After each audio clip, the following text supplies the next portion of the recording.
भारत जैसे विकासशील देशों में अधिकांश शहरों में तीव्र शहरीकरण और परिधीय वृद्धि का अनुभव किया जा रहा है, जो उपलब्ध स्थानीय संसाधनों पर दबाव बनाते हैं।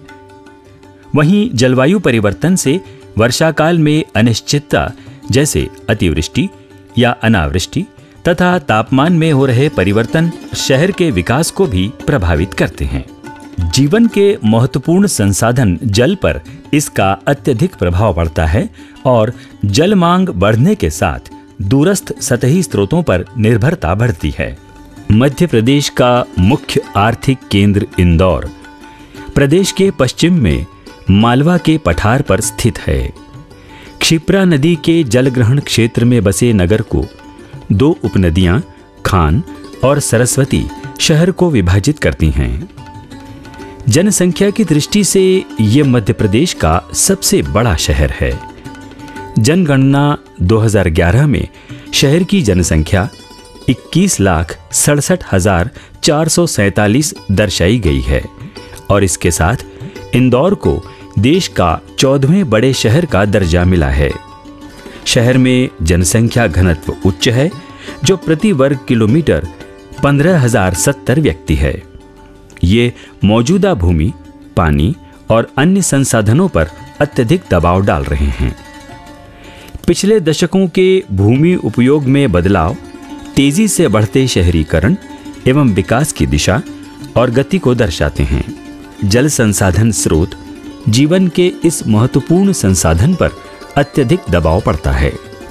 इंदौर जल संसाधन की दृष्टि से अलाभकारी स्थान में स्थित है, जो चंबल नदी के जल ग्रहण क्षेत्र की जल विभाजक सीमा के पास है। शहर का जलापूर्ति इतिहास सतही जल स्रोतों पर निर्भरता को दर्शाता है।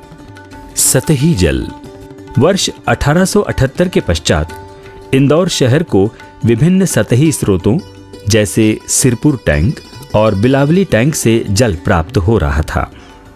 समय के साथ बढ़ती जलमांग की पूर्ति के लिए यशवंत सागर बांध का निर्माण 1938 में गंभीर नदी पर किया गया, जो शहर से लगभग 30 किलोमीटर की दूरी पर स्थित है। निकटतम विश्वसनीय स्रोत नर्मदा नदी शहर से 70 किलोमीटर की दूरी पर और नगरीय सतह की तुलना में 500 मीटर नीचे है। भूजल इंदौर के लिए विश्वसनीय स्रोत की श्रेणी में नहीं आता है। इंदौर शहर बसाल्टिक सख्त चट्टान पर बसा हुआ है, जो अच्छे जलदायी स्तर प्रदान नहीं कर पाता है।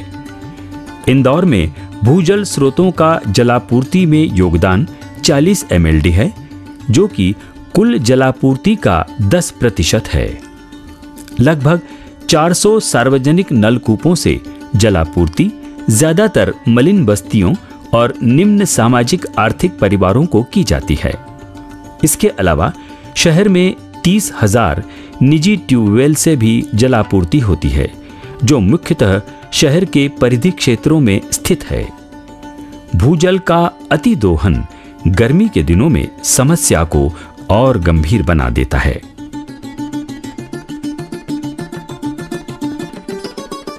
वर्तमान में शहर में मुख्यतः जलापूर्ति सतही स्रोतों से हो रही है, जिसमें नर्मदा नदी से 300 MLD, यशवंत सागर बांध से 25 MLD और बिलावली टैंक से 3 MLD है।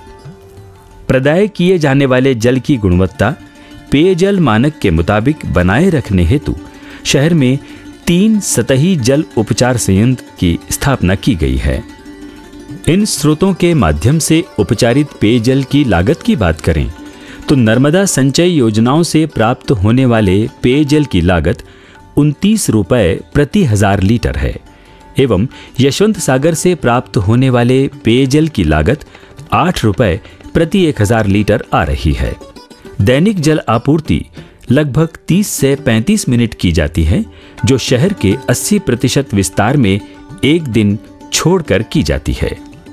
अपर्याप्त मात्रा में जल की उपलब्धता के कारण लोगों को घरेलू स्तर पर भंडारण एवं अन्य स्रोत जैसे टैंकर एवं बोरवेल की व्यवस्था करनी पड़ती है, जो उनके मासिक जल व्यय को बढ़ा देता है।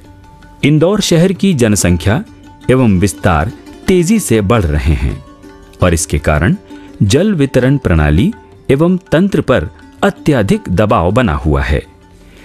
जल के सतही दूरस्थ स्रोतों पर निर्भरता जो जलवायु परिवर्तन से प्रभावित हो सकती है। शहर की मुख्य नर्मदा जल प्रदाय योजनाओं को चलाने के लिए ऊर्जा यानी बिजली पर वार्षिक औसतन 114 करोड़ रुपए खर्च करने होते हैं। ऊर्जा के अभाव और तकनीकी कारणों से शहर के हिस्सों में लंबे समय के लिए जलापूर्ति ठप हो सकती है। शहर के अधिकांश कुएं बावड़ियां जल स्तर कम होने के कारण सूख गए हैं और उसका उपयोग मात्र कचरा फेंकने के लिए रह गया है। पारंपरिक स्रोतों का प्रबंधन और रखरखाव सही प्रकार से नहीं होने के कारण आपातकालीन स्थिति में जल उपलब्धता की संभावनाएं कम हो जाती हैं। मध्य शहर में बढ़ती जनसंख्या के लिए जल प्रदाय करने हेतु पुरानी जल वितरण संरचनाएं पर्याप्त जल प्रदाय करने में सक्षम नहीं हैं। जल वितरण के दौरान रखरखाव न होने के कारण 40% तक हानि होती है, जिसके कारण शहर की जलापूर्ति पूर्ण नहीं हो पा रही है। शहर में पानी की गुणवत्ता मुख्यतः मध्य क्षेत्रों में पाइपलाइनों में संक्रमण और समांतर सीवेज लाइनों के रिसाव होने के कारण नकारात्मक रूप से प्रभावित हो रही है। मलिन बस्तियों में ज्यादातर सार्वजनिक नलकूपों से जलापूर्ति की जाती है। शहर में भूजल की गुणवत्ता में निरंतर गिरावट आ रही है, जिसका मुख्य कारण सेप्टिक टैंकों से रिसाव, निष्कासित जल का जमाव, ठोस कचरों को निष्पादित करना, नदी नालों में निष्पादित जल का जमाव एवं बहाव और भूजल का अत्यधिक दोहन है। शुद्ध जल प्राप्त न कर पाने की स्थिति में दूषित भूजल के उपयोग से बीमारियां अधिक होती हैं, जिससे चिकित्सा खर्च बढ़ता है और आजीविका प्रभावित होने के कारण आर्थिक हानि भी होती है, जिसके कारण परिवार स्तर पर योग्य गुणवत्ता युक्त जल को प्राप्त करने के लिए अधिक खर्च करना पड़ता है। शहर में पर्याप्त मलजल निकासी प्रणाली मुख्य एवं गौण प्रणाली में विभाजित है। बसाहटों एवं वार्ड की आंतरिक मलजल निकासी प्रणाली का GIS मानचित्रीकरण नहीं हुआ है, जिसके कारण रखरखाव एवं वार्ड और मुख्य प्रणाली को जोड़ने में समस्याओं का सामना करना पड़ रहा है। प्राकृतिक जल निकासी प्रणाली में बसाहटों की मलजल निकासी प्रणालियों से मलजल सीधे नालों में प्रवाहित होता है, जो भूजल को दूषित करता है एवं यह शहर में बदबू के साथ बीमारियां फैलाने में भी महत्वपूर्ण भूमिका अदा करते हैं। मलजल को उपचारित करने के लिए मलजल निकासी प्रणालियों से शहर के आवक्षेत्र के निचले विस्तार में स्थापित उपचार संयंत्र में ले जाकर उपचारित किया जाता है। लागत के परिप्रेक्ष्य में देखें तो इस तरह की केंद्रित प्रणाली महंगी साबित होती है।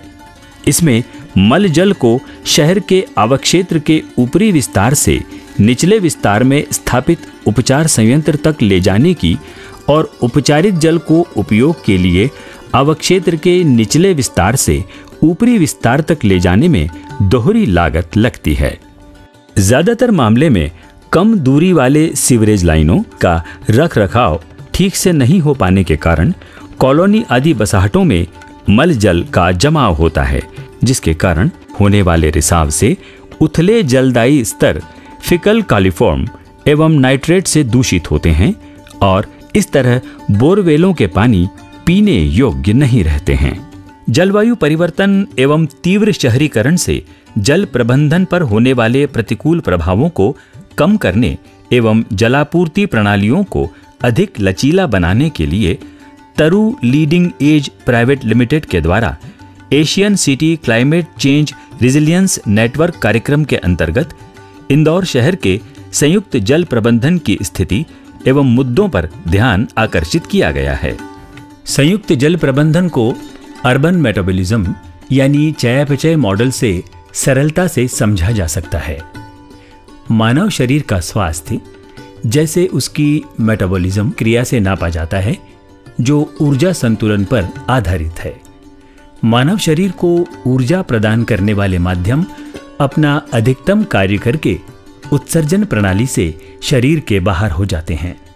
ठीक उसी तरह नगरीय व्यवस्था में भी विभिन्न प्रकार की ऊर्जाओं का अंतर प्रवाह, जैसे दूरस्थ स्रोतों से नगर में बिजली, जल, ईंधन एवं कच्ची सामग्रियां व मानव निर्मित सामग्रियों के माध्यम से होता है।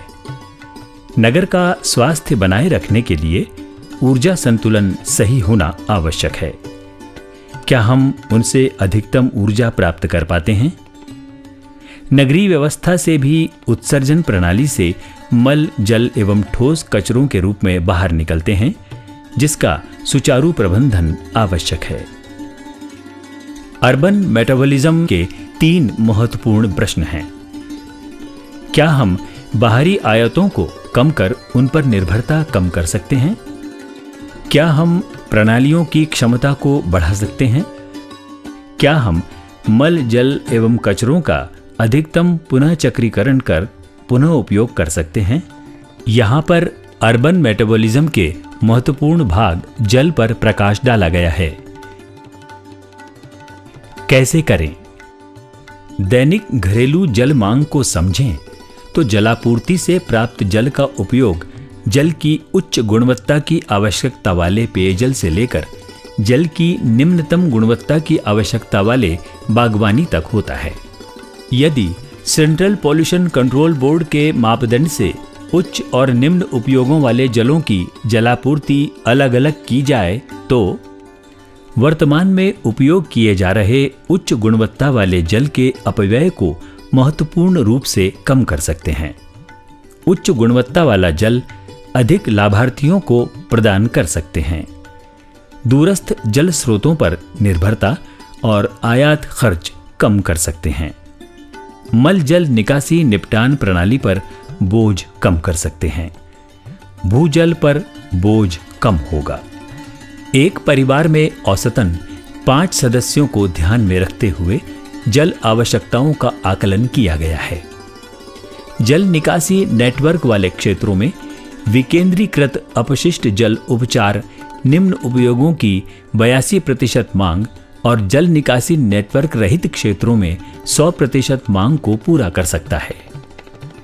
इंदौर नगर की वर्ष 2011 की जनसंख्या 135 एलपीसीडी जल प्रदाय एवं 100% जल निकासी नेटवर्क मानते हुए प्रतिदिन 102 एमएलडी भूरा जल उपलब्ध है, जो एक महत्वपूर्ण जल स्रोत है, जिसका उपयोग विकेंद्रीकृत अपशिष्ट जल प्रणालियों द्वारा जल और उपभोक्ताओं के बीच के संबंध को जल संरक्षण और प्रबंधन में उनकी सक्रिय भागीदारी के माध्यम से फिर से स्थापित कर सकते हैं।